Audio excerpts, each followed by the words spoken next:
નમસ્કાર, આપ જોઈ રહ્યા છો ન્યૂઝ ગુજરાત। સુરત શહેરના ઉધના હરિનગર વિસ્તારની ઘટના સામે આવી। ગેસના સિલિન્ડર ભરેલા ટેમ્પો પલટી ગયો। ટેમ્પોનું ટાયર ફાટતા થયો હતો અકસ્માત। સમગ્ર ઘટના સીસીટીવી કેમેરામાં સામે આવી છે।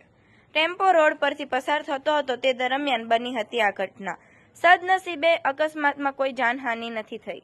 અકસ્માતમાં ટેમ્પો ચાલક ડ્રાઈવરને ઈજા પહોંચી હતી।